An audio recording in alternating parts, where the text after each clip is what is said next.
Anticipation mounts as Prince Hector's body finally returns to Troy. Troy's troop enlistment not meeting the demands of a nation at war. Is a draft imminent?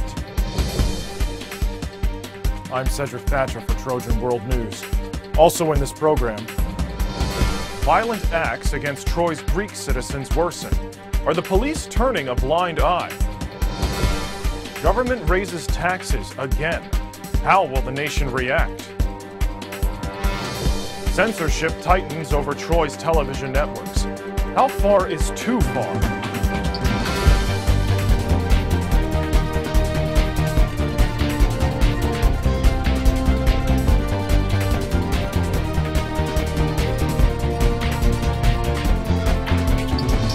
This is Trojan World News, bringing the world to you. Hello and welcome. It is a sad and solemn day in Troy as our anticipation is ended. Earlier this afternoon, a C-5 military plane touched down at the Illes Air Force Base, bringing the son of our nation, Prince Hector, back to his family. It seems an eternity since his convoy was ambushed in the outskirts of Sparta. As a military search and rescue mission turned to one of recovery, it appeared our country's greatest fears were realized. Greek chieftain Achilles claimed responsibility for Hector's capture and execution.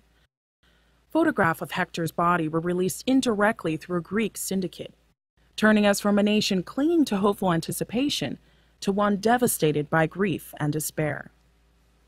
With the return of Hector's body, a 9-day ceasefire will precede a month of negotiations between King Priam and Chieftain Achilles, aimed at resolving our current conflict. After 2 months of pain and uncertainty, the grieving public will finally have their opportunity to say their goodbyes and pay proper tribute to the man who inspired so many through his selfless acts of bravery. Our country has suffered a period of tremendous emotional turmoil, relieved at last by the unequivocal realization that the people's prince is no more. At 18, Hector joined the Trojan army against his father's wishes, saying, "I'm a Trojan first, no greater, no less than anyone else."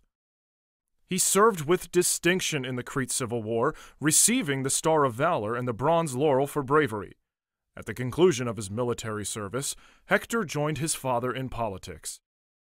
It wasn't long before he was referred to as the voice of Troy, the man who brought politics back to the people. With the terrorist bombings of Troy, our prince answered his city's call once again, reprising his military status and leading elite special forces units in dangerous covert tactical missions. In his final interview with Trojan World News, Hector had this to say in regards to his successful life. Hector, you've been an extraordinary politician. You've served with distinction in the military, you've graced the covers of numerous magazines, and your image can be found on almost every product under Apollo's orb. With that said, what would you consider your finest achievement to date? Quite simply, my son.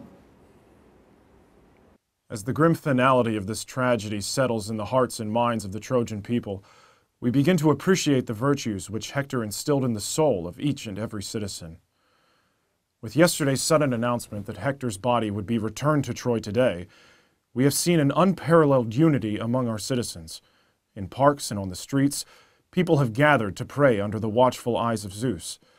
These spontaneous ceremonies continued into the night as candlelit vigils illuminated the Trojan landscape. Well, I was at work when I first heard about it. A colleague of mine came into my office and said something about his capture. So I turned on the news and there it was. It's almost incomprehensible.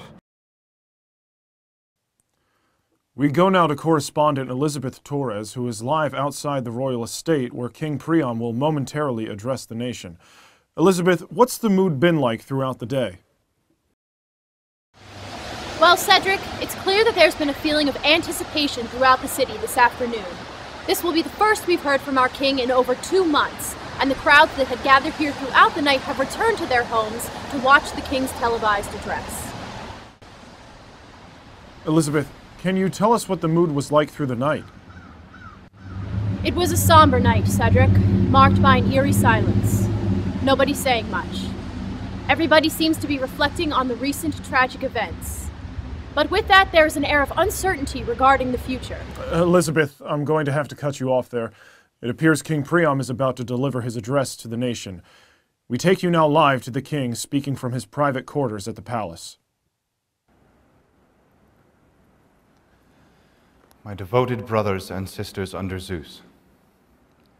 Over the past 2 months, Troy has displayed an overwhelming outpouring of grief over Hector's death.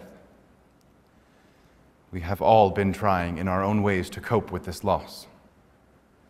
It is not easy to express so great a feeling of grief, since the initial shock gives way to a complex torrent of emotions. Disbelief, incomprehension, anger, and of course, concern for those who remain. We have all felt these emotions over the last few weeks. So what I say to you now as your king, I say from my heart.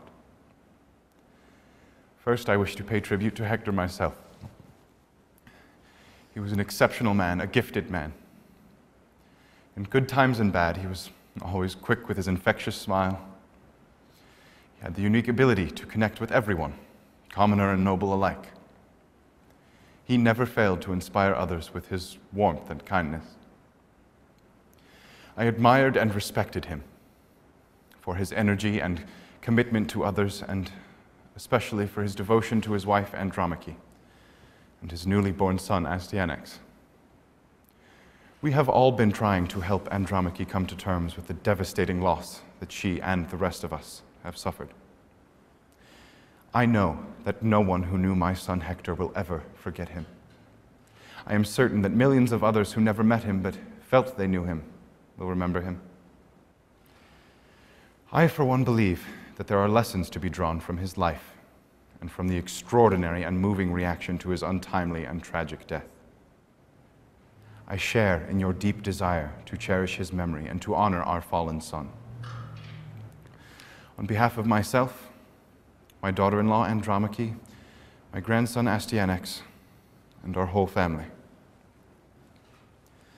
I wish to take this opportunity to thank all of you who have laid flowers, prayed to the gods, and paid your respects in so many ways to such a remarkable person. Our thoughts are also with those who were captured with Hector and the families of those who died with him. I hope that over the next 9 days we can all, wherever we are, join in expressing our grief at Hector's loss and gratitude for his all too short life. Let the whole world see the Trojan Empire united in grief and respect.